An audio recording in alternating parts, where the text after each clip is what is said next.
अगर आपके पास large number of data है या मान के चले कि इनफाइनाइट डेटा है तो सबसे पहले प्रायोरिटी क्या होगा? पहले उसको स्टोर करके रखना पड़ेगा। स्टोर करने के लिए हमें क्या चाहिए? Memory space. मेमोरी स्पेस के लिए पाइथन ने हमें दिया है लिस्ट के अंदर में हम वो सारा डेटा लिख देते हैं, वो डेटा स्टोर हो जाता है और लूप लगा के डिस्प्ले कर लेते हैं। टपल में भी स्टोर कर सकते हैं। डेटा स्ट्रक्चर है हमारे पास डिक्शनरी भी हम लोग डेटा को स्टोर करते हैं। ये तीनों स्ट्रक्चर चाहे लिस्ट हो, चाहे टपल हो, चाहे डिक्शनरी हो, हमको मेमोरी स्पेस देता है। समस्या क्या है? हमारा डेटा ज़्यादा है, इनको मेमोरी स्पेस भी बढ़ाना पड़ता है। डेटा हम बढ़ा दिए, मेमोरी स्पेस भी बढ़ गया। हमारे कंप्यूटर का मेमोरी का काफ़ी सारा हिस्सा खर्च होने लगता है। हमें ये कैसे पता चलेगा कि मेमोरी ज़्यादा खर्चा हो रहा है? मेमोरी स्पेस देखने का जो तरीका है उसको हम शेयर करना चाहेंगे। sys मॉड्यूल को इंपोर्ट कर लीजिए। एक मेथड है sys dot gate size of, list का मेमोरी स्पेस देख सकते हैं। डेटा हमने जमा किया है 7। मेमोरी स्पेस कितना ले रहा है? 120 बाइट्स। डेटा बढ़ा देते हैं हमारे, देखिए मेमोरी स्पेस हो गया 136 बाइट्स और डेटा बढ़ाते हैं, मेमोरी स्पेस हो गया 168 बाइट्स। मतलब आपके कंप्यूटर का मेमोरी का बड़ा हिस्सा खर्च हो रहा है इनको स्टोर करने में। ठीक उसी तरह जैसे रियल लाइफ में हमारा स्टॉक्स ज़्यादा होगा तो गोडाउन भी हमें बड़े साइज का रखना पड़ेगा। आजकल तो कहा जाता है कि बिजली बचाइए, पानी बचाइए, पैसा बचाइए, तो डिजिटल लाइफ में भी कहा जाता है कि मेमोरी बचाइए। बचाएंगे कैसे?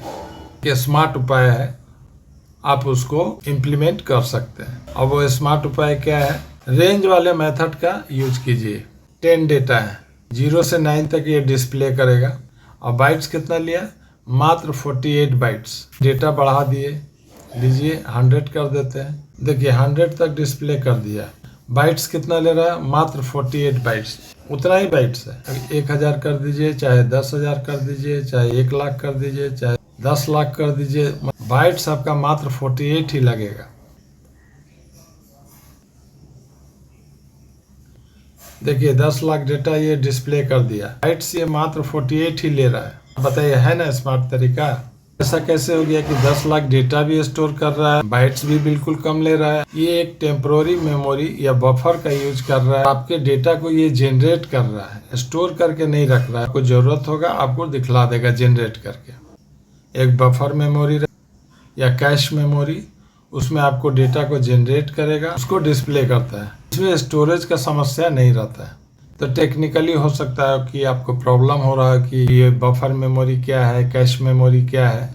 तो इसको रियल लाइफ से हम कनेक्ट करके बताते हैं कि डेटा इनफाइनाइट है, कोई गोडाउन नहीं रखा है और डाटा जितना बोलिएगा वो ला के दे देगा। बिना गोडाउन का माल कहाँ से ला रहा है? माल वो लोग ला नहीं रहा है, जनरेट कर रहा है। जैसे YouTube को देख लीजिए, दुनिया भर का डेटा का रिक्वेस्ट उसको जाता है, तो क्या करता है? एक बफर मेमोरी में जो रिक्वेस्ट जाएगा, डेटा को जनरेट करके वहां से डिस्प्ले कर देगा। देख लीजिए स्मार्ट तरीका, फ्लिपकार्ट को देख लीजिए, अमेजन को देख लीजिए, कहीं गोडाउन नहीं रखे। आप रिक्वेस्ट भेजे उनको, डेटा कलेक्ट किए और आपको डिलीवर कर दिए। मान लीजिए आपके पास पैसा ज्यादा है, चिंता क्या होगा उसको जमा करने का?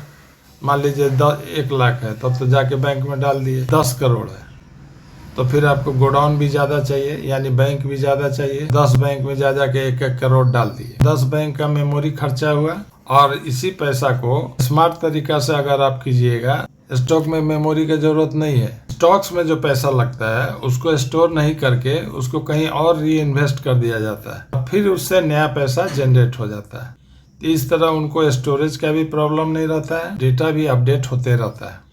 तो कोडिंग में रेंज फंक्शन है वो उसी का इक्विवेलेंट है। आप भी स्मार्ट बन सकते हैं। और जिस तरह से आप लोग बिजली बचाते हैं, पानी बचाते हैं, पैसा बचाते हैं, डिजिटल लाइफ में कोशिश कीजिए कि आपका डिजिटल डिवाइस का, आपकी मेमोरी का कम इस्तेमाल हो। बड़े से बड़े डेटा भी स्मार्ट तरीके से स्टोर भी हो जाए और जनरेट भी होते रहे।